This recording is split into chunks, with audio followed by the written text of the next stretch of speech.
Mesdames et messieurs, bonjour et bienvenue sur Sunu Kaddu TV, la chaîne communautaire législative anticipée. C'est fini et les résultats provisoires font la une de tous les quotidiens de ce lundi 18 novembre 2024 avec un mois de novembre qui confirme mars 2024, nous dit le journal Yor Yor qui barre à sa une la publicité. Selon le journal, le peuple donne les pleins pouvoirs à Sonko Diomaye. La liste dirigée par Ousmane Sonko a obtenu une majorité écrasante. Nous libère Libération qui ajoute que malgré les craintes, le taux de participation a dépassé 49%, soit plus que celui de 2022. En tout cas, Sonko rafle tout selon Walf Quotidien qui est également revenu sur le taux de participation estimé à 49,72%.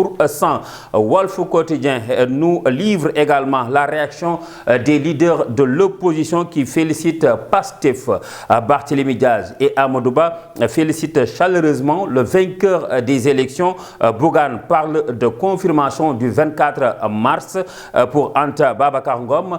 Cette élection témoigne de la vivacité démocratique, contrairement à Takku Wallu qui parle de mascarade et annonce un recours. Recours ou pas, Sud Quotidien parle de raz de marée de Pastef. Barth perd la bataille de Dakar. Macky garde son titre foncier à Matam. La Sénat, quant à elle, salue le comportement exemplaire des citoyens. Qui donne tout à Sonko selon les Échos qui parlent de razzia de Pastef. Ce journal nous informe que Dakar, Ziguinchor, Kolda, Thiès, Saint-Louis, Pastef a tout raflé. Amadou Ba et Thierno Bocoum, Barthélémy Diaz, Abdoulaye Sylla s'inclinent. Matam et quelques départements du Nord restent toujours le titre foncier de Macky Sall. Pastef donc se retrouve avec une majorité plus que confortable à l'Assemblée nationale. Le parti au pouvoir donc gagne dans la quasi-totalité des départements, nous parle l'enquête, avec un peuple fidèle à ses choix de Wade à Diomaye. Une razzia de Pastef, mais également avec les dernières résistances du Nord, nous informe toujours l'enquête qui tire les grands enseignements du scrutin. Un scrutin sans anicroche, nous apprend le quotidien national Le Soleil. Le Soleil qui barre à sa une la déferlante Pastef. Le leader des Patriotes obtient donc les pleins pouvoirs, ajoute le quotidien qui tire titre Sénégal, moi Sonko.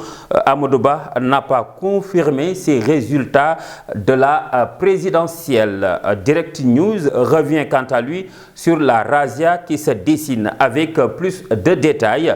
Pastef rafle la plupart des bureaux de vote de Dakar, Touba, Ziguinchor, Diourbel, Bambey, Thiès, Sédhiou, Kolda, Saint-Louis, Mbour, Linguère, Bakel et Tamba. Fatick et Médina Yoro Foulah également tombent entre les mains des patriotes, de même que la diaspora. Matam et Dagana restent toujours avec Macky Sall. Podor récupéré par Amadou Ba et qui également compte beaucoup plus de voix avec 5000 voix de plus que les autres leaders de l'opposition. Alors selon Point Actu, Macky garde donc son Fouta avec la résistance de Oumar Sarr dans la commune de Dagana, mais perd le Fatick. En tout cas, ça sera l'occasion d'amorcer un nouveau départ et de remettre à plat le pays. Une déclaration de Babacar Fall à lire dans les colonnes du journal Rewmi Quotidien. Au moment où Takku Wallu parle des irrégularités et exige l'annulation du scrutin selon le Peuple Quotidien, le Forum civil, quant à lui, note une présence minimale des mandataires lors du dépouillement, nous renseigne le Dakarois. Malgré ces manquements notés, l'I Quotidien, lui, semble trancher le débat ce journal nous informe que PASTEF gagne 119 sièges selon les premiers résultats provisoires. Takku Wallu se retrouve avec 15 sièges, Sàmm Sa Kàddu 8 sièges et Jàmm ak Njariñ 4 sièges. Et le journal d'en ajouter que l'opposition reconnaît sa défaite et félicite PASTEF. Sonko prend donc l'Assemblée nationale, nous dit la Tribune, qui revient sur les déclarations de Bougane Gueye Dany, qui, après ses félicitations à Sonko, réaffirme son engagement dans l'opposition. Le journal du groupe des médias nous parle également du faible taux de participation qui est un signe de déception et une forme de protestation. Quant à l'Observateur, il revient sur la razzia en mode pro et avance sur les perspectives avec la nouvelle responsabilité de Amadou Ba et la leçon du peuple au-delà des chiffres et des sièges. Nous terminons avec le sport, qualification de la Coupe d'Afrique des Nations 2025. Le Sénégal-Burundi prévu ce mardi.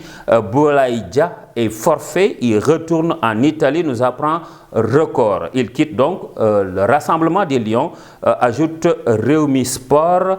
Mesdames et messieurs, c'était tout pour aujourd'hui. Merci d'avoir suivi.